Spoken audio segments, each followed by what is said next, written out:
Good evening, everyone. We will call the March 5, 2012 City Council meeting to order. First order of business is roll call. Charlene. Nordstrom. Here. Mason. Here. Doyle. Here. Sasso. Here. Davis. Here. Peterson. Roberts. Here. Brown. Here. Wright. Here. Laurenti. Here. We have quorum. Next order of business is executive session. We do not need an executive session tonight. Next order of business is the invocation, and we'll recognize Reverend Peter Dahlberg. Everyone please rise.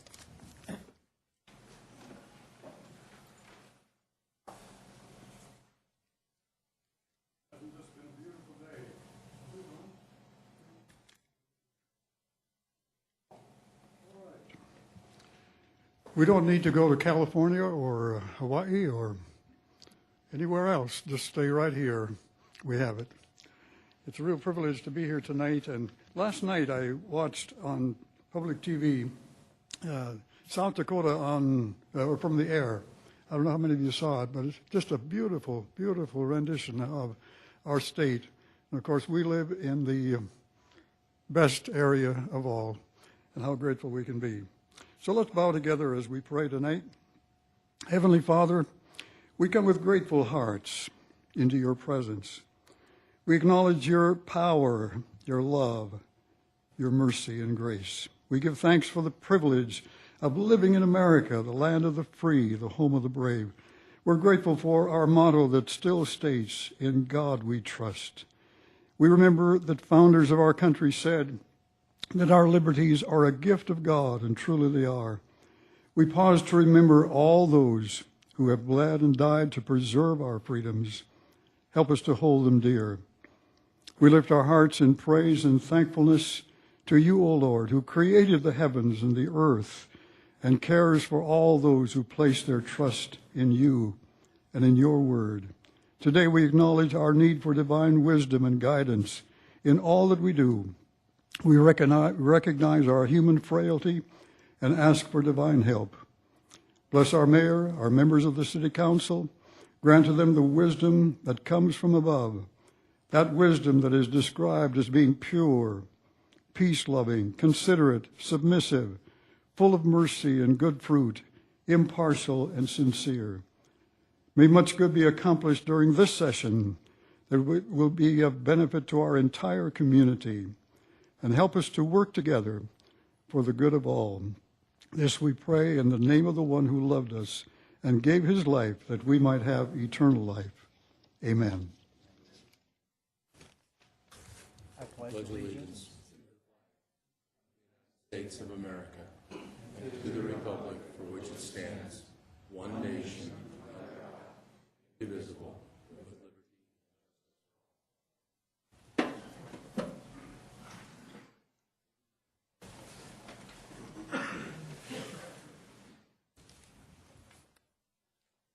Our next order of business is the adoption of the agenda. So far, we have one item to add to the agenda, and that's item 51A, which is to acknowledge the 2012 Equalization Board schedule for March 19 through 23. We'll next go to Gary Brown. Gary? Thank you, Mayor. I'd like to pull completely off the agenda item 45 and 46. They were just suggestions brought up at the Public Works Committee, nothing to be discussed tonight or reported. So I would like to just pull both those items off the agenda. Okay, so far we have the addition of 51A and then striking item 45 and 46. Any additional changes to the agenda? Seeing none, do we have a motion to approve the agenda with the changes noted? Motion by Doyle, second by Roberts. All in favor say aye. Aye. Opposed? Motion carries. Next order of business is Citizen of the Month. And Steve, if you could join us down front along with our Ward 1 Alderman.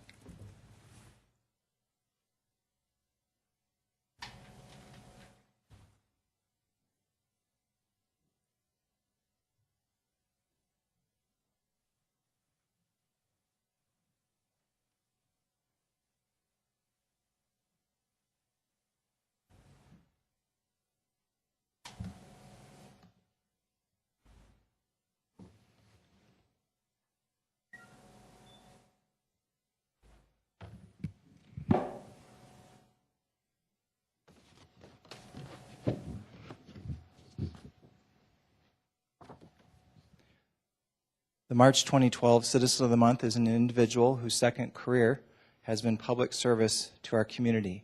We are pleased to present this award to Steve Dennison. Steve is a resident of Ward 1 and was nominated by Nancy and Dale Jensen and his Ward 1 council representatives, Charity Doyle and Gary Brown. Steve retired from the Forest Service in 2002. That same year, he returned to USD School of Nursing and graduated with an associate's degree. He started working at Regional Hospital as an RN in 2004 until he retired in 2007. For many years, he has volunteered his time and services to many different local organizations. He was active in the Boy Scouts from 1994 to 2003 and volunteered as a trainer, commissioner, and mentor. He also enjoys volunteering for the Suncatcher Therapeutic Riding Academy. He started helping there in 2005 by providing assistance to special needs riders for the Black Hills region, as well as riders from Black Hills Workshop. At the Academy, he provides recreational therapeutic riding lessons, equestrian Special Olympic and state competition day training, as well as volunteering at summer camps and drill teams. Steve's involvement shows a true commitment and care for our Rapid City community. Thank you, Steve, for your dedication to the city of Rapid City. And now we have an executive proclamation, which will be read by Charity Doyle. Whereas the City of Rapid City has established a Citizen of the Month award to an individual whose second career has been public service to the community, and whereas the March Citizen of the Month is awarded to Steve Dennison, a resident of Ward 1 in Rapid City, and whereas Steve has volunteered his time and services to many different local organizations, and whereas Steve's involvement with the Boy Scouts and Suncatcher Therapeutic Riding Academy shows a dedication that goes above and beyond to the youth of our community. Now, therefore, we, Alderman Gary Brown and Alderwoman Charity Doyle of Rapid City, South Dakota, on behalf of Sam Quaker, Mayor of Rapid City, South Dakota, do hereby proclaim Steve Dennison as the March 2012 Citizen of the Month recipient in recognition of his innovation and leadership and the many contributions he has made to our community. Congratulations.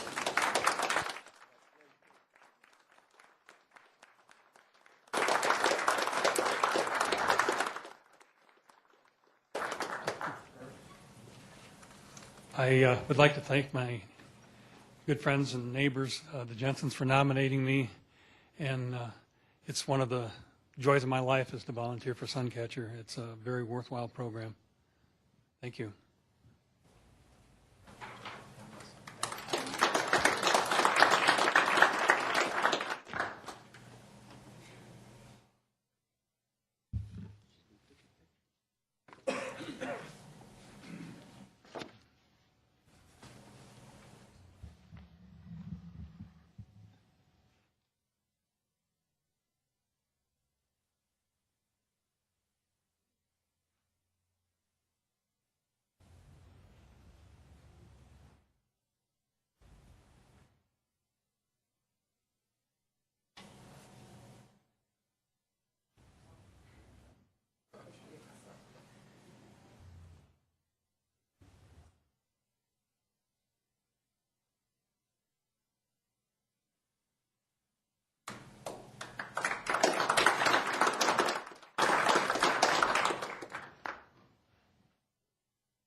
We're now on general public comment items. This is a time for members of the public to discuss or express concerns to the council on any issue not on the agenda.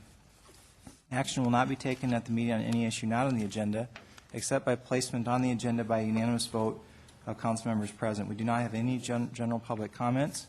Did I miss anyone? Seeing none, we'll move to non-public hearing items, and like a motion to open public comment for items 2 through 39, please. We have a motion by Roberts and a second by Brown. Any discussion? Seeing none, all in favor say aye. Aye. Opposed? Motion carries. Do not have any public comments for items 2 through 39. Did I miss anyone? 2 through 39? Seeing none, do we have a motion to close public comment? Motion by Roberts, second by Sasso. All in favor say aye. Aye. Opposed? Motion carries. We're now on consent items 2 through 37. Would any member of the council like to remove any of these items for separate consideration? Ron Sasso. Item 20, please. Item 20. John Roberts. 33, please. Okay, so far we have items 20 and 33. Any additional items? Seeing none, do we have a motion to approve the balance of consent 2 through 39 with the exception of 20 and 33? So, second. We have a motion by Brown, second by Davis. All in favor say aye. Aye. Opposed, motion carries. Item number 20, Jordan, can you read this into the record for us? Thank you, Mayor. Item 20 is to approve reallocation of $1,411,000 of the fiscal year 2014 and 2015 funding from Fire Station New East Area to fiscal year 2012 in the undesignated cash for land purchase. And I move to approve. Motion by Mason, second by Sasso for approval. Any discussion? Any discussion? No discussion? Okay, Ron Sasso. I just wanted to make sure that this didn't get missed by the public, because this is a great change that will benefit all citizens, and will be a very good cost-effective change looking towards the future. Thank you. We do have a motion for approval. Any further discussion? Seeing none, all in favor say aye. Opposed, motion carries. Item 33, Jordan. Thank you, Mayor. Item 33 is to approve the application for a sidewalk vending license for Veronica Gomez, and I will yield the floor. Do we have a motion or discussion? John Roberts. Thank you, Mr. Mayor. Brett, can I ask you just a couple questions about this? I just want to clear this up because I've had a few people ask me about the size of this cart, like we've talked before. I just was wondering if you could just give a little clarification on this. Well, right now she's applying for a license. If she does indeed have a cart and wants to apply for the vending permit, then she'll need to go through those regulations as well. And then we would look at size of the cart, where she's locating, make sure it meets those criteria. Okay, thank you very much. There was just a little bit of confusion on this because of the size of that vending cart being 6 foot by 12 foot. So anyway, thank you. Thank you. Do we have a motion? Motion by Brown, second by Roberts for approval. Any discussion? Jordan Mason. Thank you, Mayor. I just wanted to also redirect the question actually briefly to our city attorney to also allow his input on that, because I remember there was some different dialogue coming also from the city attorney's office dealing with whether or not the license would be actually applicable if she isn't actually vending from a sidewalk. So if I could just get clarification from Joel. Joel. Thank you, Mayor. That would be correct. If she was not vending from a sidewalk, then she would not be required to get a sidewalk vending license. How the process is set up, as Brett described, is that you get the license, and then once you get the license, you need to apply for a specific spot, and at that point they look at the cart and all the location you're proposing and whether or not it'll fit and whether or not you meet all the other criteria. So it may be, if she is in the audience, it might be a good idea to ask her what she intends to do, because she may not even need this license if she's not intending to set up on the sidewalk. Thank you. And also with the process, just so I'm clear on this, but for this step, if it was assumed that she would be vending on the sidewalk, this would only go to the character of the applicant, correct, and not necessarily the whole setup, correct?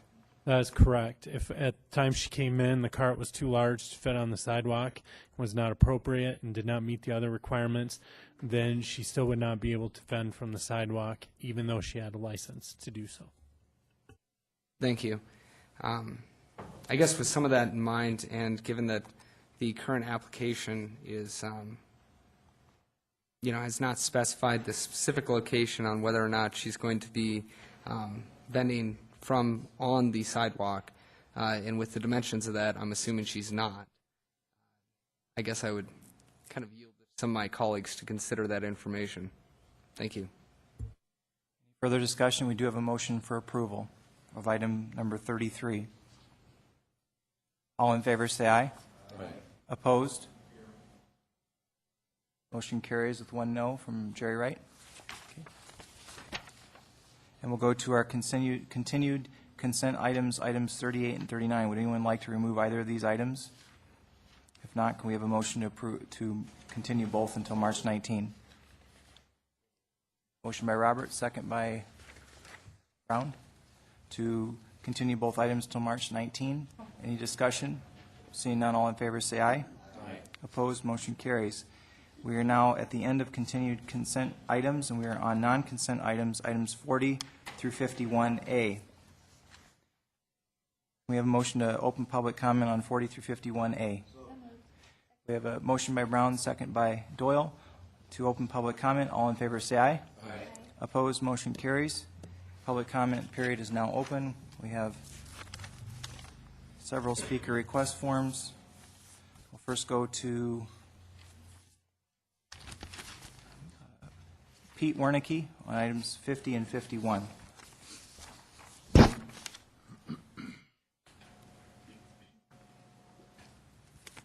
Pete Wernicke, Ward 5.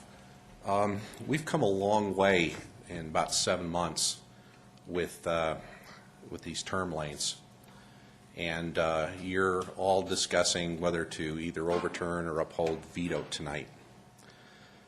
And I just want to say a few things. I've been fairly disappointed over the last 7 months from all sides. I'm not for or against this.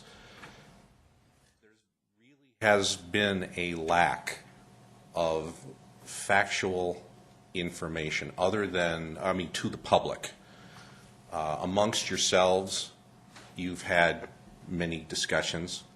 You've also had information that the public has not had. And if these vetoes are upheld tonight, the issue could go to the public as a referendum. I would like to propose something to you, if that's the case, because there's been a lot of talk back and forth of the reasons for and against, and a lot of it has been opinion, and some has been conjecture, and some is through some of your experiences, which is fine. We've now established a Compass Committee. And this is, while some people have just the misconception that it is about strictly for financial reasons to look at various things, it also has to do with policies. And no matter how this vote turns out tonight, and even if it does go to the public, I would wish that you would consider possibly turning this over to the Compass people to have a non-political look at this. Because unfortunately, that's what's been happening over the last 7 months. It's just become political football for all sides. There's really no question about that. We need to take the politics out of it. If the public is going to be the ones that will have to decide this issue, then the best form of education that they could have is facts and figures, not political opinions that can, in a lot of cases, not be substantiated. I think that it would be a better public service to try to do things that way. I would just like to ask that as part of your thought process, that this thing isn't going to die just because it gets vetoed tonight. There's both sides. You're still going to make a lot of political hay out of it. So why not use what you have as a tool with the committee and have them actually take a good look at what would benefit and what wouldn't? Thank you.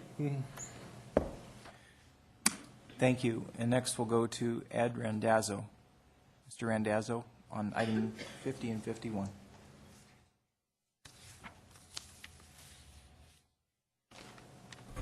Thank you, Mr. Mayor and Council.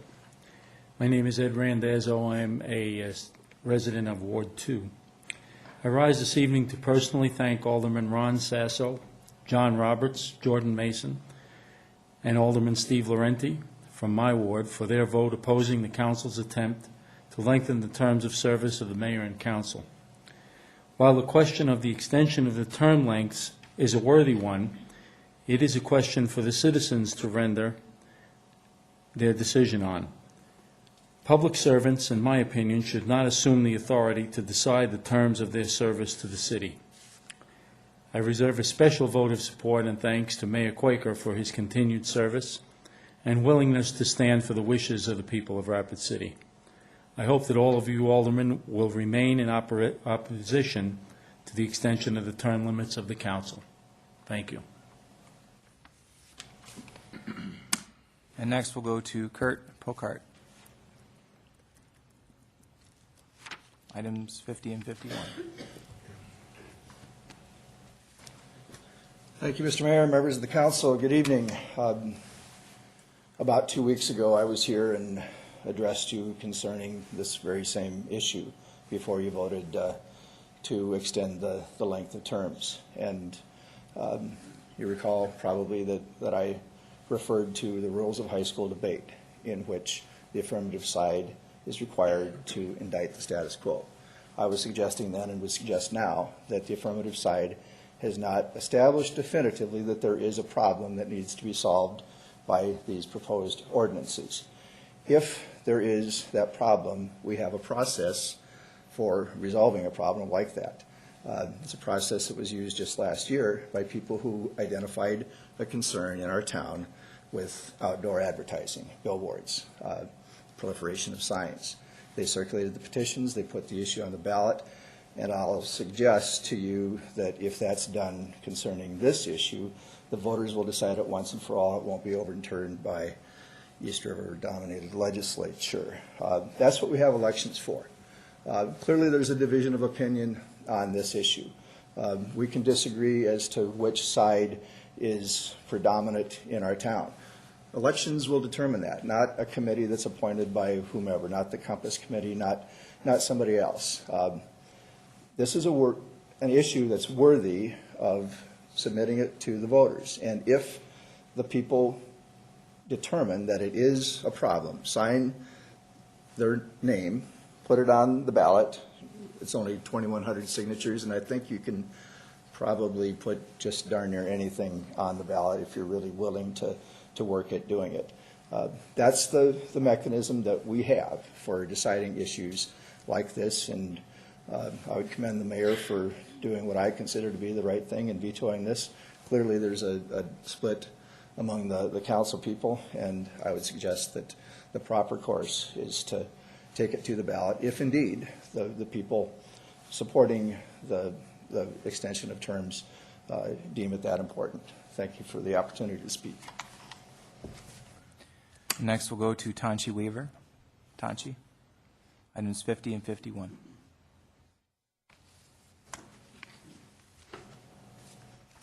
Good evening, Mayor and Council. I won't belabor the same points that have been made. They were all very good points, and I would concur with all of them. I thank you, Mayor Quaker, for your veto. I think that is sensitive to the direction that power flows. There has been some discussion in this. I know Pete called it a political football. I kind of refer to it as the Rasputin of local issues. But it is something that many people feel strongly about. And I didn't get the sense in our ward that there was really opposition to expanding the terms if indeed people could be convinced that this was beneficial and there was a need. So I think it's unfair to characterize that as just, people wanting their way.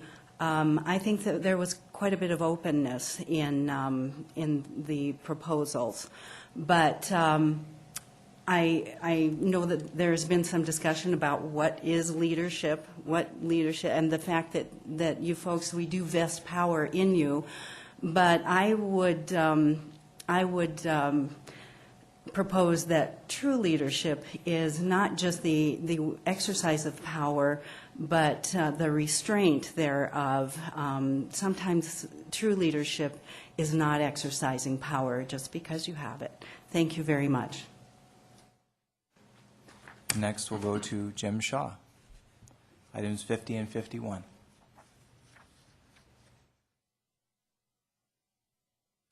Thank you, Mr. Mayor, council members.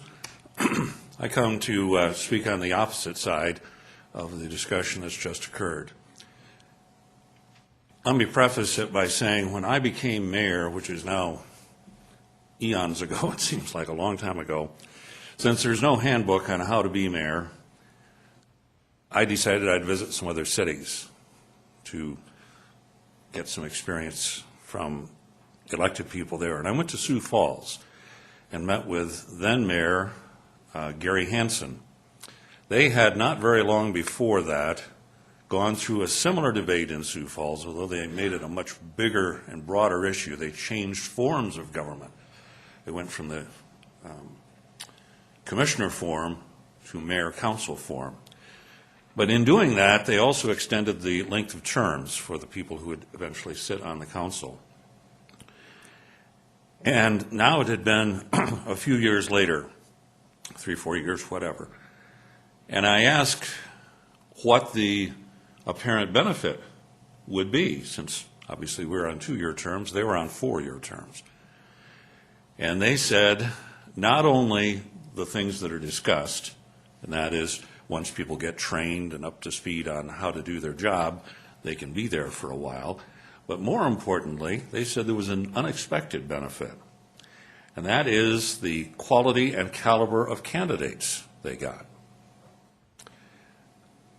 They attributed it to the fact that when you're committing yourself to 4 years, if you win the election, it somehow has a little change in people's minds as opposed to, and I don't mean it to sound as offhand as I'll say it, but, oh, I'll try it for a couple of years, and if it doesn't work out, I can do something else. Hey, I'm committing to 4 years in that case. And I thought about that many times afterwards, and some of you were on the council while I was mayor. We discussed this at a number of occasions. Should we, and if so, how, and so on. Frankly, I commend the 6 who voted to change to 3-year terms, and here's why. We are a representative form of government. Some have said the people haven't had a chance to speak. They have. They've elected you to carry out the city's business. Frankly, it could be argued that for some, wanting to put an extra year on is kind of a burden. Some people say, I don't know what I signed up for here. But it would, I believe, smooth out the process. I would offer this final thought. I would suggest that by not overturning this veto, the council is ceding a lot of power to the mayor. Not any people who are here, but this is a mayoral or a council mayoral form of government. The council should have the power. It doesn't affect any of you here because it'll be another election cycle before you might benefit or something different happen. So I would hope at least one, if not more, of those on the opposing side would change the vote if for no other reason than to maintain that principle of council power, to not have a better word for it, but the council authority in running the affairs of the city. Thank you. Thank you. We do not have any further speaker request forms on items 40 through 51A. Did I miss anyone? Okay. Can we have a motion to close public comment? Motion by Sasso, second by Roberts to close public comment on 40 through 51A. All in favor say aye. Aye. Opposed? Motion carries. Item number 40, Jordan. Thank you, Mayor. Item number 40 is first reading ordinance number 5801, an ordinance amending Chapter 1.08 of the Rapids Municipal Code relating to wards and precincts, and I move to approve. We have a motion by Mason, second by Sasso. Any discussion? Seeing none, all in favor say aye. Aye. Opposed? Motion carries. 41, Jordan. Thank you. 41 is first reading ordinance number 5802, and this is rezoning from office commercial district to general commercial district, and this is located at 4831 and 4905 5th Street, and I move to approve. We have a motion by Mason, second by Roberts. Any discussion? Seeing none, all in favor say aye. Aye. Opposed? Motion carries. Item number 42, Gary Brown. Thank you, Mayor. A request by Centerline Incorporated for Olson Development Company Incorporated for a preliminary plat located at the current western terminus of Promise Road. I move approval. We have a motion by Brown and a second by Nordstrom to approve with stipulations. Correct, Gary? Okay. Sorry, stipulation. It's okay with the seconder? Okay. All in favor, say aye. Aye. Opposed? Motion carries. Item number 43, Jordan. Thank you, Mayor. Item 43 is to acknowledge the fiscal year 2011 annual report, and I move to approve. Motion by Mason, second by Nordstrom. Any discussion? Pauline. Thank you, Mr. Mayor. I just wanted to point out that this is a very preliminary annual report that we are required to present to you. We would love to have a completed report for you, but the time restrictions that are upon our office provide it to be almost impossible. So you will see a final report after the audit is completed. Okay. We have a motion for approval. All in favor, say aye. Aye. Opposed? Motion carries. Item number 44, Gary. Thank you, Mayor. Request from Centerline for an exception to waive the requirement to install sidewalk along the north side of Philadelphia Street, located at, per ordinance 12.16.080 for the property located at, it's Rapid City, Pennington County. I'm not going to go into all the. Okay. Then I move to deny. Do we have a second for the denial? We have a motion by Brown and a second by Roberts to deny. Go to Jerry Wright. Jerry? If I may have your permission, Mayor, I have a picture I'd like to have put up on the screen for discussion. Sure. Can I have?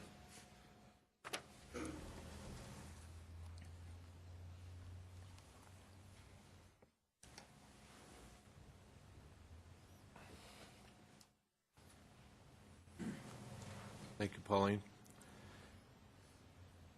The reason that I'm requesting that the council allow the variance, or the petitioner to not have to put the sidewalk in at this time, they can be ordered to put it in later upon our need. And my position is because of this. That's a very low volume street at this time. There's already currently a very, very good sidewalk on the south side of the street. And on the north side, where this order is affecting, is a large retaining wall with about 4 foot between the wall and the curb, and a high-tension power line. I think that we talk a lot about not wasting tax dollars, but I think we also need to talk about not weighing taxpayers' dollars. I think within the foreseeable future, there's an adequate sidewalk in that area that will suffice and provide any and all needs for any pedestrian in the area. And we have the option to order in later when the need becomes there. I ask the council to honor the petitioner's request to have the sidewalk delayed and not ordered in. Thank you. Okay. Motion on the floor is for denial. Any further discussion? Seeing none, all in favor of denial, please say aye. Aye. Opposed? No. Roll call, please. Davis. No. Peterson. Oops. Sorry, she's not here. Roberts. No. Brown. Wright. Vote is to deny. So you're voting no? You're voting no. The motion on the floor, we'll start over with the roll call. The motion on the floor is to deny. A yes is to deny. A no is to not deny. Yeah, a yes vote is to deny, and a no vote is right. A yes is to deny. Let's start over with the roll call. Dave. I'm voting so that there is not a requirement to put in a sidewalk, which is a no. Okay. So Davis is voting no. Roberts? Yes. Okay. Brown? Yes. Wright? I'm voting no. Lorente? Aye. Nordstrom? Aye. Mason? Aye. Doyle? Sasso? Yes. 6-3. Item is denied on a 6-3 vote. Items 45 and 46 were pulled from the agenda earlier because those were addressed in committee. We are now on to bids. Pauline. The first item is for pavement marking lane lines. We received 2 bids on this project, and the recommendation is to award the total bid in the amount of $86,950 to Dakota Barricade LLC. Do we have a motion? Motion by Roberts and a second by Brown to approve. All in favor say aye. Aye. Opposed? Motion carries. 48, Pauline. 48 is for the Rand Road Drainage Channel. That's a mouthful for me, sorry. We received 6 bids on this. The recommendation is to award the total bid in the amount of $239,445 to RCS Construction, Inc. Motion by Nordstrom, second by Roberts to approve. Any discussion? Seeing none. All in favor say aye. Aye. Opposed? Motion carries. 49, Pauline. The final bid tonight is for the Elm Avenue Reconstruction Project. We received 3 bids on this project. Recommendation is to award the total bid in the amount of $1,934,874.71 to Mainline Contracting, Inc. Do we have a motion? Motion by Doyle, second by Roberts to approve. Any discussion? Seeing none, all in favor say aye. Aye. Opposed? Motion carries. Item 50, Pauline.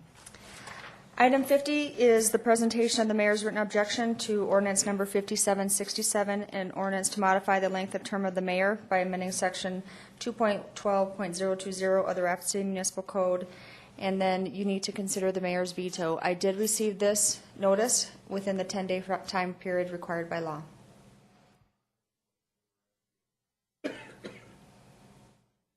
Yes, you can. Do we have a second? Second. We have a motion by Wright and a second by Doyle to override. And Jerry, you have the floor.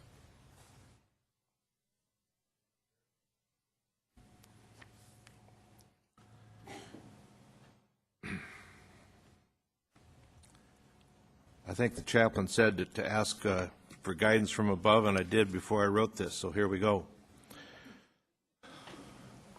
Mayor Quaker has taken from the people their right to vote on the subject of term lengths. I consider it the first theft of people's rights occurred when he vetoed the vote of the citizens' representatives, the City Council. The representatives of the people voted 6-4, a majority, to lengthen the terms of mayor and council. Mayor Quaker's second theft of the people's rights occurred when, in vetoing the decision of the City Council, the ordinance is no longer available to be referred to the people, an option discussed since the beginning of this issue. The mayor has stated to me his decision was based upon the town hall meetings and not for political reasons. The mayor, in claiming his decision on the town hall meeting, is a decision based upon his interpretation and, in my opinion, not statistical facts. In these 5 meetings, of which he only attended 2, and only part of them, he claimed that the consensus of the town hall meetings were to let the people decide and not the City Council. This statement is not based on fact. At the town hall meetings, no vote nor poll was taken. No official record was taken. The only official and representative action of the town hall meetings was the attendance of the 2 City Council representatives for their respective wards. The City Council's vote on February 6, 2012, based upon all the hearings, meetings, debates, discussions, and writings on this issue, is truly the only statistic and fact. Mayor Quaker, your veto has denied the due process of our elected representatives and further denied the opportunity of the citizens to divide and decide by vote, as they and if they wished, their agreement or disagreement with the City Council decision. I ask you, Mayor Quaker, please explain why you disrespect the City Council on this matter and why you denied the rights of the people to be heard through the representatives and through the initiated measure format had they wished. Thank you. We'll go to Ron Sasso. Thank you, Mayor.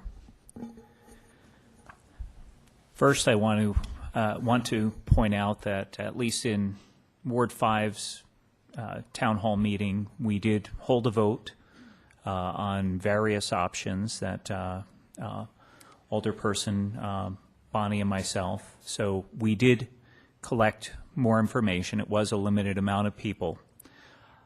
That said, I think one thing you have to keep in mind, first of all, what Ward 5 received at best was a very split decision. Ward 5 was by no means unanimous. I think Ward 3 was. So I think very different. Each ward was different as far as what people heard. As far as the mayor's veto, I didn't hear anybody complaining when the mayor vetoed a $100,000 rate study.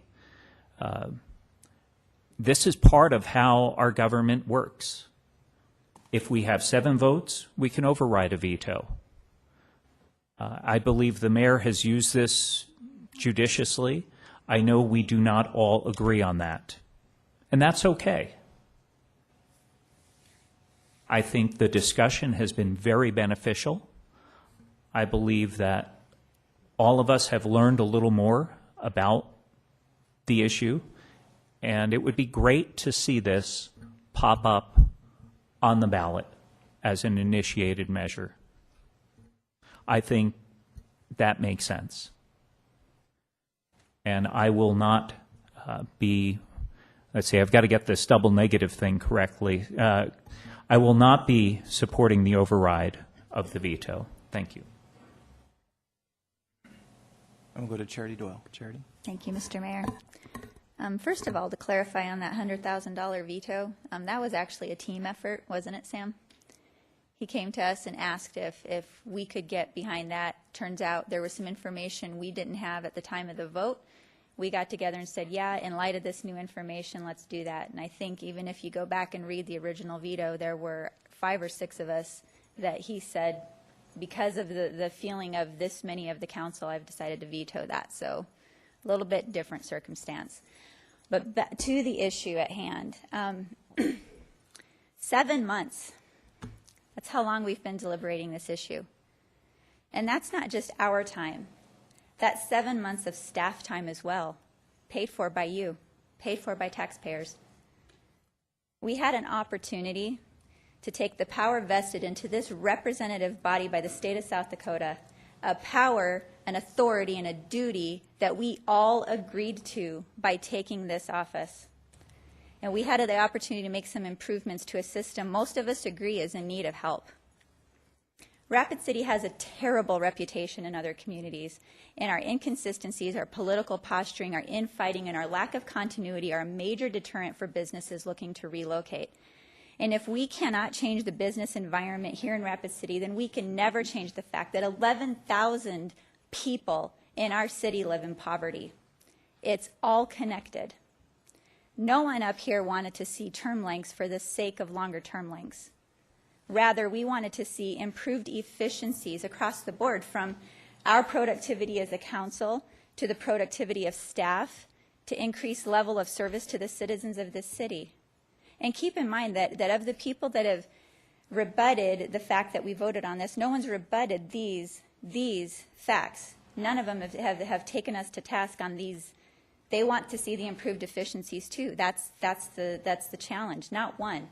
And people complain about the inefficiency of government, and here we are again with our hands tied, fielding complaints because we once again can't get anything done. Suffice it to say, I'm deeply disappointed by Mayor Quaker's veto. To me, it's a sign of the political correctness disease that is destroying the face of our country, eroding our core values. And one of those core values is the integrity of the process through which we govern. We may not always like the result, but we respect the process, and most of us would fight to defend that process. So how does this affect you? Your tax dollars paid for the vetting of this issue. Your tax dollars made sure we were staying within the letter of the law. Your tax dollars made certain we weren't stepping outside the authorities granted to us by the state. And now your tax dollars were wasted. All so you can take money out of your own pockets and get an initiated measure rolling. So if you want to see improved efficiencies in our government, you get to pay for it twice. I don't know how much sense that makes. Now let me say, I want you to understand this from my heart, that if I had ended up on the losing side of this vote, which came very close to happening, I would have been equally outraged. Because if we can't depend on the process, what do we have left? What sort of tyrannical nonsense will happen next? Where is the line drawn? You know, this issue of term lengths was an example of our form of government at its finest. I was proud to be a member of this council vetting this issue. We took an issue brought to us by the people. We vetted it, we investigated it, and we came to a conclusion 7 long months later. Some of us didn't like the outcome, but that is precisely why there are 10 representative voices up here rather than 1 or 2, or just a mayor. We invest our time, our energy, our thought into an issue, and weigh the overarching result in the form of a vote that averages out the contributions of each of us. That's how it's supposed to work. But that's not how it's working now. I believe our process has been commandeered. Our voice is nullified. I would even argue that this council has been censored. And after all of the time we have put into this issue, our voices have been stolen. Not on a legality, not on a case of like the $100,000 veto receiving info after the veto or after the vote that made our vote hazardous or unnecessary, both of which would have been absolutely appropriate uses of the veto power, but rather over an opinion. And what infuriates me is that we spent so much time in taxpayer dollars on this issue, and if the mayor was going to censor us from the beginning, he just should have said so, saved us the time and money. I could have respected that. To me, that would have been leadership. That would have been thinking ahead. And what strikes me as just bizarre about this whole situation is obviously it's important. Many people feel very strongly about this issue, but no one was taking the initiative to deal with it. Not even the folks up here who have been adamant that it needed to come from the people. We are the people. So somebody up here could have easily taken it and put it on, did what's required to put it on the ballot. But they didn't. That left it up to us as a council. We did our due diligence. The alternative was to ignore it or simply vote no and keep fostering a system that is set up to make us as unproductive and costly as possible. And to me, that's just not fiscally responsible.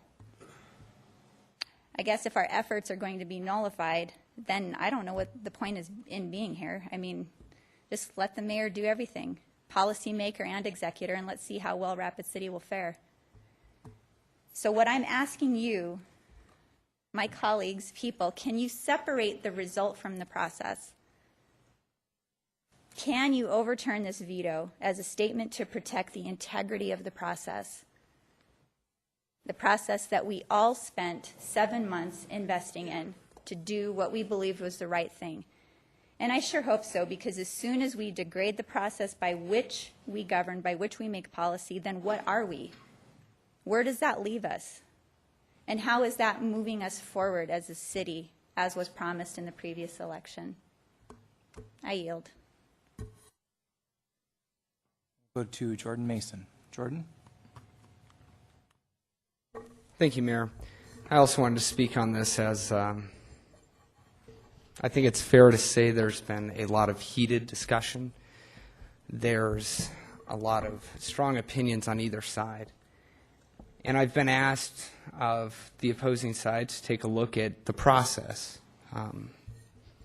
because that is something that I do fundamentally feel is an obligation of this office, is to make sure that the process is sustained and preserved. And in looking at the process, I took the time to look at the Rapid City policies and procedures. And one of the first things I noted is that if you pull up the policies and procedures, and I actually have this already on the tab, our policies and procedures on page 1, powers and duties of mayor and the veto power. It's one of the very first things listed. And it talks about that he shall have the power to sign or veto any ordinance or resolution passed by the Common Council, and the power to veto any part or item of an ordinance or resolution appropriating money. Second one deals with 91910, also dealing with veto power of the mayor. I then took the time to also look at previous uses of the veto, the history of it going all the way back to the Roman Republic. Starting in 6 BC, the start of the veto was created to protect the plebes against the patricians in the Roman Republic, specifically for the purpose of protecting the plebes and the common citizenry against an encroachment of the patricians in the Senate, who were more commonly known as your businessmen in the community, and making that a comparison to the modern day. Patricians were usually merchants or something of the like. Looking at that, the interstitio was used to create a checks and balance with the tribunals against the Senate. Looking at American history going forward, we've also seen the veto used in the first time with George Washington starting in 1783, basically for, ironically, against one of my favorite presidents, Thomas Jefferson, against the idea of a new formula for enumeration for the House of Representatives, and was vetoed. Again, because it was compelled by President Washington at the time that it was an encroachment of power. So looking at this process, I feel that this is a part of the due process. It's clearly stipulated not only within the state laws, Rapid City policies and procedures that we've outlined and relayed in our own manual on page 1, but in addition, at looking at the history of the purpose of it as a point of a checks and balance, I feel that this is consistent. And I don't feel that after fully reviewing the history, the facts, and previous uses of this, that this is an abuse. To take on to the issue at hand, I also wanted to make a couple of points. Term lengths has been compared to efficiency, productivity, and consistency. And I'd like to hit all three of those. In the idea of productivity, in every one of the arguments that has been made, I've heard nothing to substantiate the measurement of that productivity. I've heard a lot of percentages. I've heard a lot of arguments of how that can be related, but I have not heard substantial figures. And the opposing side has said that we need to have substantial figures and facts in place to proceed with this argument, and I agree. With the consistency, I would point out that the 100% turnover that we saw was the first time in well over 100 years. I mean, it's been a long time in the city since we saw that. In addition, in looking at the consistency on this council, we're looking at about 5.5 years on the average. My ward mate replaced somebody that served here for a long time and did an excellent job, but he served here for almost 14 years. So with those facts in place, I would also point out that the efficiency, that is a long-standing argument against our form of government. We may not be efficient, but somebody pointed out that restraint is also a point of power and leadership, and that is one of the benefits of the form of government that we had. We have been noted by many foreign nations as being cumbersome and slow, but when we do make decisions, we have deliberated them, and we've made a consistent decision. With that, I'll yield the floor. Thank you. And we'll go to Gary Brown. Gary. Thank you, Mayor. My concerns with a veto are much simpler, not as deep and philosophical as the last two speakers. Mayor, if you remember our trip to Pine Ridge, when I first brought this up to you and told you what I wanted to bring up before the council, you quickly told me you couldn't support it because your political base would not support it. Politics, re-election versus what was best for the citizens of Rapid City. We could not have that discussion. Second, your reasoning for the veto. When the chamber came with their survey saying they represented not quite 1,300 members in this community, you said that 1,300, not quite 1,300 members was not a big enough percentage of the population of Rapid City to be valid. Yet you base your decision on 5 ward meetings when there was much less than 100 people at those meetings, saying you received a mandate. It doesn't track. It doesn't make sense. Kurt, you did come and make a statement here a couple of weeks ago, and you said that this form of government and all have been here working for over 40 years, much more than 40 years, actually, Kurt. But in that 40 years, how many of you are still running your businesses the same way you did 40 years ago, 50 years ago? How many of you are still teaching school like you did 40 years ago, even 20 years ago? This city has grown. It has expanded. The issues are much more complex than they were 40 years ago, 20 years ago, even 15 years ago. Our infrastructure requires much different. 8-inch pipe doesn't make it anymore. We have to have more money. We have to, as we expand and develop, the budget becomes more complex, the operation, the staff and their requirements becomes more complex. You don't learn that in 1 year.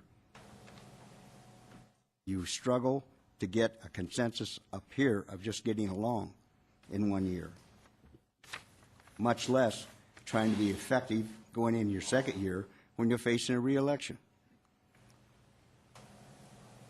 I guess, in bottom line, and not to go on and on, when I look at the mayor's chair, whoever's in it, whoever's there, I look for leadership with courage.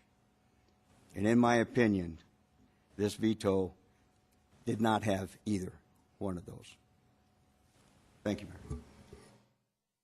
Richie Nordstrom. Thank you, Mayor. I'd like to also thank a lot of folks, too, that took the courage and came out to all of our public forums. I want to thank a lot of the folks that gave me information from both sides, because, as you know, the mayor's position was a real struggle for me as far as lengthening of the terms on this one. And I didn't know which way to come down on this one. But I think the essential argument that crossed me over on this was Alderwoman Doyle's presentation on the chart that showed the green blocks on it. And I think that's the persuadable argument. And I guess I would like to issue this challenge to Mr. Pokart, that if the problem that we were having is addressed in that chart that Alderwoman Doyle brought forward, to me that was the problem. And if you need some more clarification on what the problem is, I'd be willing to sit down with you one-on-one and have that discussion. I'd enjoy that, because I know you a little bit and I know your personality, and I enjoy having conversations with you. And I hope this doesn't turn into a sour debate or anything like that. I know you won't allow that to happen. So thank you for your points of view, and it also helped me do more research on this. I'd also like to thank Jordan Mason for coming up with the history on this. I had to do a little bit of history lessons myself and go back and reread some of the history. And unfortunately, Jordan, I was reading from a different history book. So I was coming up with some different results on our history lessons. So, but anyway, thank you for the comments that you made on that. I have to agree with Alderwoman Doyle's comments here too earlier about the position that we are putting, or the pressure that we're putting on the taxpayers. I have to concede that this is probably going to be an expense. If we go the referred route, is that this will probably be an expense to the taxpayers, because I see this as an additional burden on the taxpayers. And I think that's another convincing argument that compelled me to vote for the mayor's 3-year term. I'd also like to thank Gary Brown for having the courage to bring this ordinance forward on this, because he heard about this in the past, brought it forward for today, and this will probably be a discussion we'll have again in the future, and I hope we do. because I feel it's something very strongly that the community needs to be addressed. And if it does go through the referred measure, I've already seen or talked to almost 10 people that are ready to carry a petition. If that's the expensive route we have to carry, then I'm for it. And unfortunately, I believe that's going to be very expensive to do that, and that's going to be a burden to the taxpayers.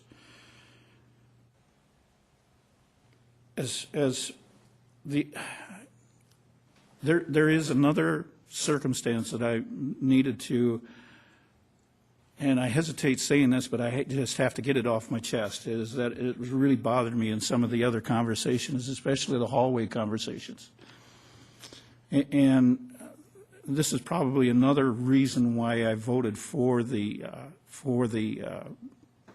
extension or length of terms extension, is that I kept hearing from the opponents on this, if I vote for this, meaning me, if I vote for this extension, then it was the end of my political career.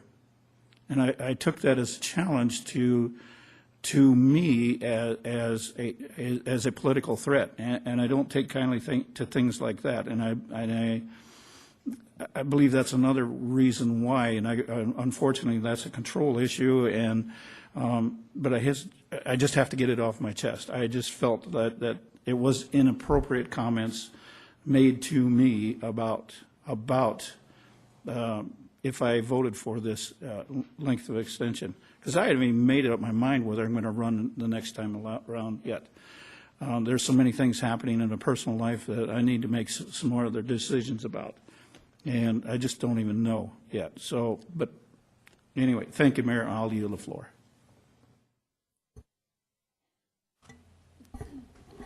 Thank you, Mr. Mayor.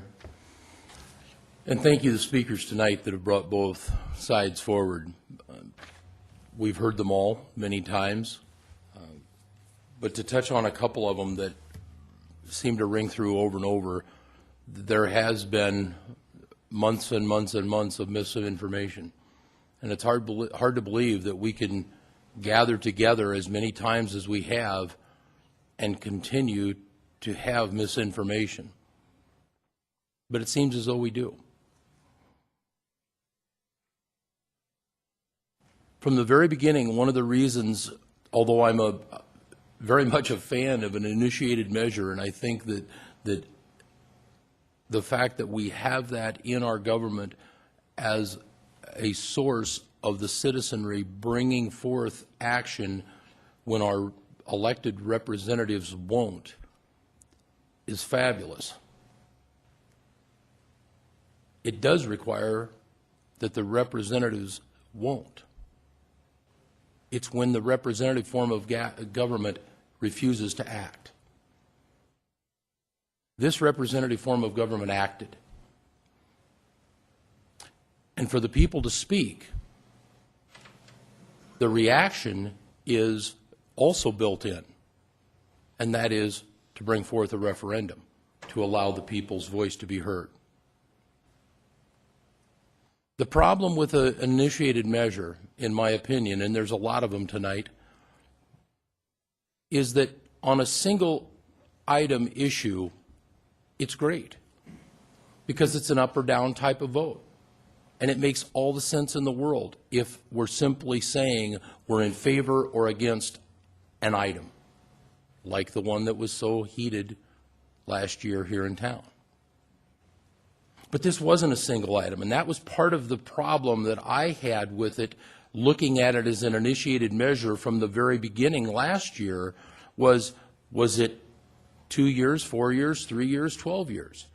There were different combinations that had different impacts and different results. And the problem with an initiated measure is that when it's brought forward, if it's one part of it that I don't like, I might vote against the whole thing. So in turn, it's very difficult to get a true sense of what the people are saying unless you dissect those initiated measures and vote on each piece of it. And then it's very difficult to get something that fits together and works. Just like if you think about it tonight, A week ago, we had an ordinance, or 2 weeks ago, two different ordinances, one for the mayor and one for the council. What if one of them had gone through? It's very, very difficult to work those, even more so from a standpoint of an initiated measure. So we had the opportunity.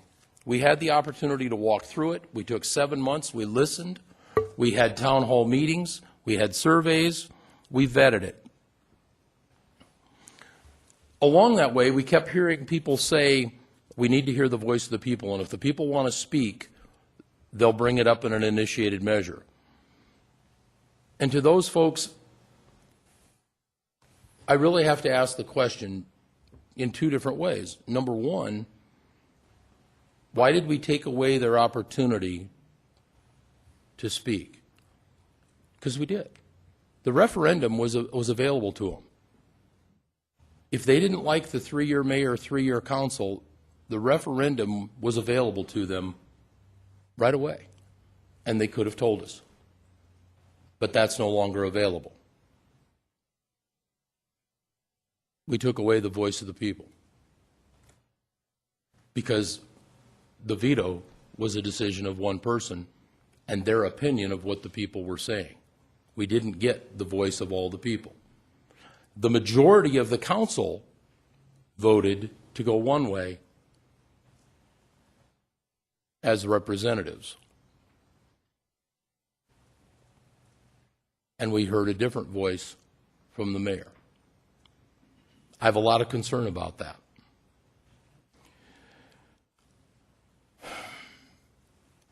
I have a lot of concern because, quite frankly, if we weren't afraid of the answer, why didn't we allow the answer to happen?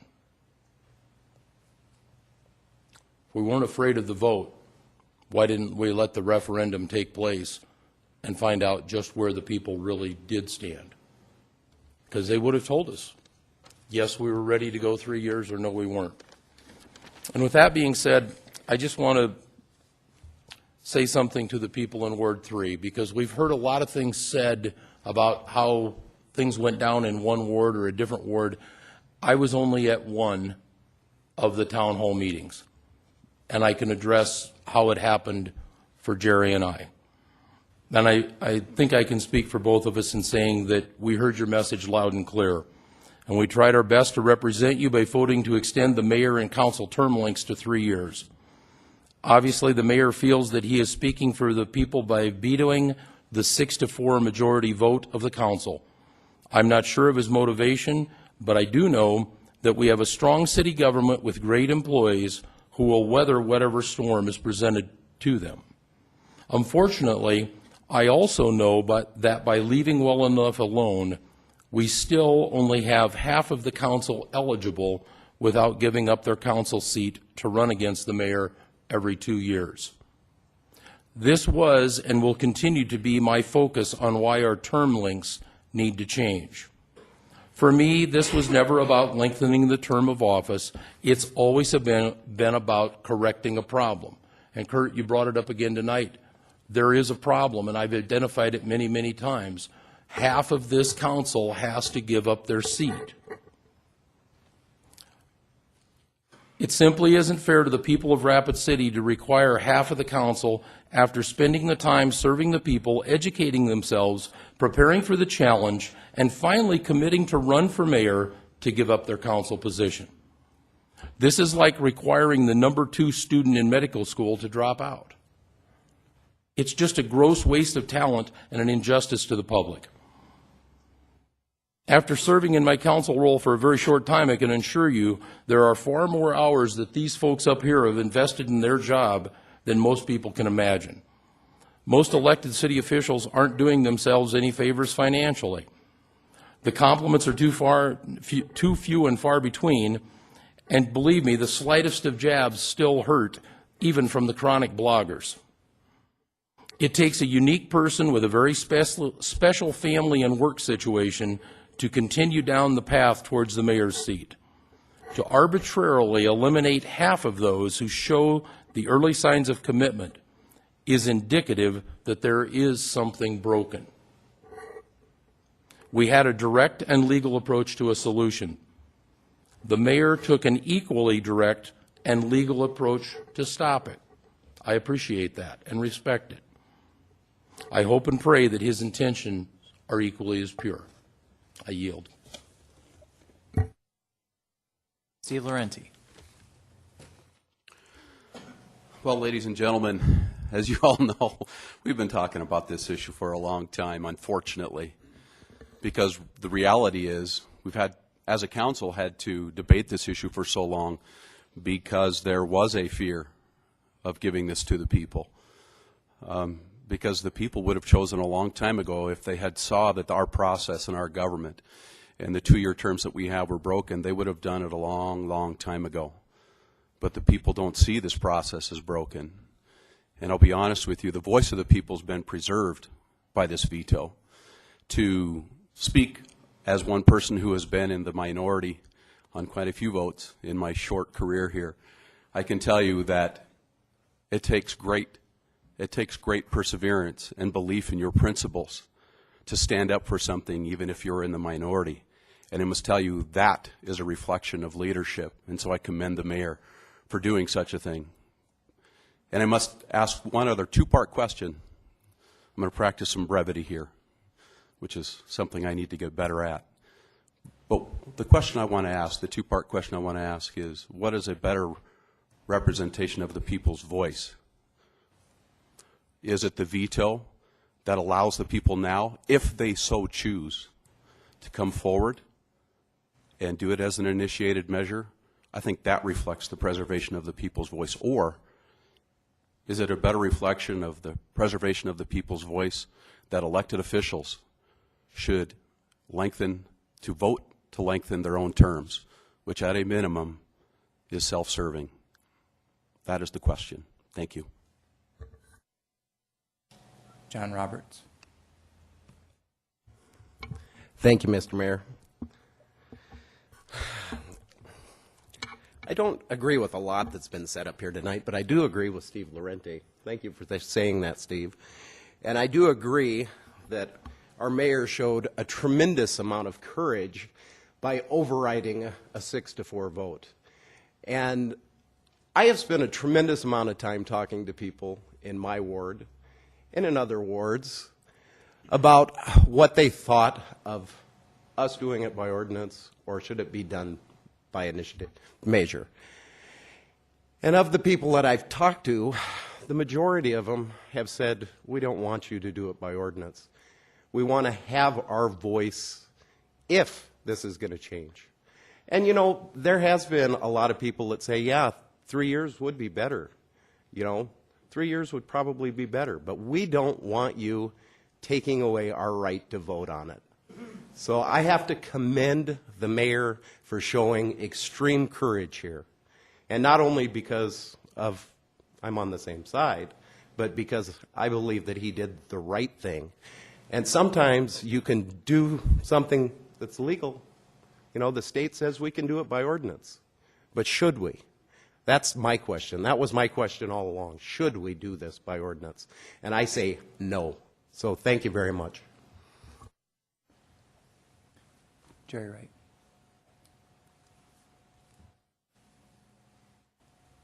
For the record, if any other member of the council disagrees with me, I will state this. I don't think we ever once had a fear of this going to the people. Ever. I never did. But I felt a responsibility to take action as we were doing and did, fully expecting that this could and probably would go to the people. However, the veto stopped that. And I'm as incensed about the violation of process as anything else, because had the people voted down, it's okay. That's not what we're here for. I think the majority of the council has eloquently expressed that our concern is we have good government. For those of you that don't know, I spent a few years in uniform, like some of the other people on this platform. And I think that our government, as it stands, is an elected representative government. We are the people. And anyone that out there says that we are not, do not represent our people, are insulting me. The people can speak to us, they can vote us out, they go to a referendum, but we do represent the people. We're charged with that office. I take it very seriously. And I think our actions, in the 6-4, everyone voted their conscience, voted as they saw fit. And I think our conclusion was fair, reflected probably the opinion of the community, and I ask all the members of the council to override the veto. Thank you. Thank you. We have no further. Okay, we'll go to Charity Doyle. Just one clarification, you know me. It keeps being stated that this was self-serving and that we voted to extend our own term lengths. This is not retroactive. Not one person up here benefits. We would have to run for election 2 more times if we chose to do that before that 3-year term would have benefited us. If that was a misinformation, I'm setting the record straight now.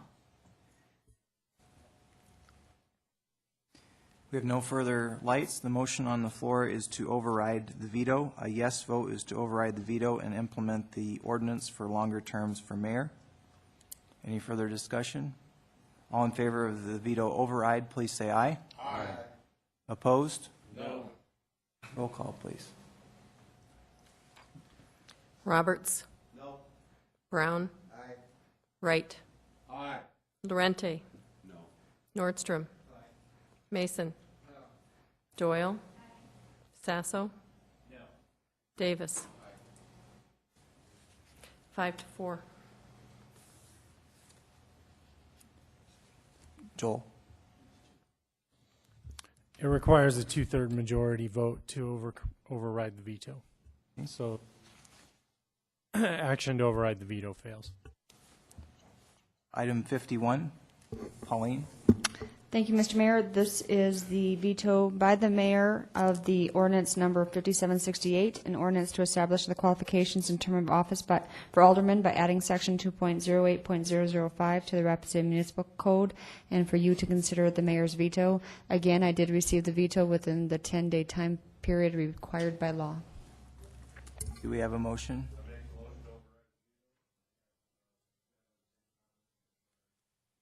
A second? We have a motion by Wright and a second by Davis to override the veto. Still have the floor? Okay. Ron Sasso. Call the question. Any objections to calling the question? If there's no objections, we'll proceed directly to the vote. All in favor of overriding the veto, please say aye. Aye. Opposed? No. Roll call, please. Brown. Aye. Wright. Aye. Lorente. No. Nordstrom. Aye. Mason. No. Doyle. Sasso.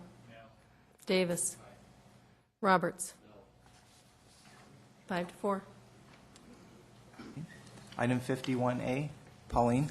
Thank you, Mr. Mayor. This item is just so you guys can acknowledge the new schedule for the equalization hearings the week of March 19th. Charlene has been gracious enough to update those with the new start time on Monday, March 19th, so that would allow for agenda review, and also there was some switching of people because we had somebody listed twice. So that's just for your acknowledgement. Motion by Davis, second by Roberts to acknowledge 51A. Any discussion? Jordan Mason. Jordan? Thank you, Mayor. I wanted to just extend a special thanks to Charlene. Unfortunately, I had other obligations that came up and will not be able to attend this. And I know Charlene took extra time out of her day and made efforts above and beyond to make this work. And I appreciate that. Thank you. Thank you, Jordan. Any further discussion on 51A? All in favor of acknowledgement, please say aye. Aye. Opposed, motion carries. We're now on public hearing items 52 through 57. We have a motion to open public hearing. Motion by Davis, second by Sasso. All in favor say aye. Aye. Opposed, motion carries. Public comment period is open. We do not have any speaker request forms, but the public hearing will remain open for this section. We now move to continued public hearing consent items 52 and 53. Would anyone like to remove either of these items? If not, can we have a motion to continue both 52 and 53 to March 19? Second. Motion by Brown, second by Roberts to continue both items 52 and 53 to March 19. All in favor say aye. Aye. Opposed, motion carries. We have a motion to close public comment on 52 through 57. So moved. Motion by Roberts, second by Brown. All in favor say aye. Aye. Opposed, motion carries. We are now on consent public hearing items 54 through 56. Are there any items that need to be removed? Seeing none, can we have a motion to approve consent 54 through 56? Motion by Brown, second by Roberts. All in favor say aye. Aye. Opposed, motion carries. Item number 57. Gary, can you read this into the record? Yes, Mayor. Request by Centerline Incorporated for Olson Development Company Incorporated for a variance to the subdivision regulations to waive the requirements to install curb, gutter, sidewalk, street light conduit, water, sewer, and pavement, and to reduce the easement width from 45 feet to 40 feet along the existing 40-foot wide private access and utility easement, to waive the requirement to install a curb, gutter, sidewalk, street light conduit, water, sewer, and pavement, and to reduce the easement width from 45 feet to 28 feet along the proposed 28-foot wide private access and utility easement, to waive the requirement to provide curb, gutter, sidewalk, street light, conduit, water, and pavement along section line highway, and to dedicate the section line highway as a right-of-way, to waive the requirement to install curb, gutter, sidewalk, street light, conduit, water, sewer, and pavement along the H lot, and to waive the requirement to provide sewer and sidewalk along the north side of a vineyard lane as per Chapter 16.16 of the Rapid City Municipal Code, located at the current western terminus of Promise Road. Move to approve. We have a motion by Brown and a second by Roberts to approve with stipulations. Stipulation, I'm sorry, yes. Any discussion? Ron Sasso? I have some questions and concerns, I guess, regarding this. I was in looking at the staff report. When I went back to the council minutes from September 21st, 2009, there was an item 6 on that, which had prior to preliminary plat approval by the City Council, construction plans for the H lot located along the west line shall be submitted for review and approval. In particular, construction plan shall show the street constructed with a minimum 20-foot wide paved surface, curb, gutter, sidewalk, street light, conduit, water and sewer, or a variance to the subdivision regulations. I did not see the latter half where there was a waiver of the request. So I'm wondering if city staff can give some clarification on that, please. We'll go to Brett Limbaugh from Community Planning. Yeah, this is a companion case to item 42, which is on your agenda. The variances that are being requested are the ones that the applicant has asked for. These were reviewed by staff and then ultimately by our commission as well, and so that's what you have before you tonight.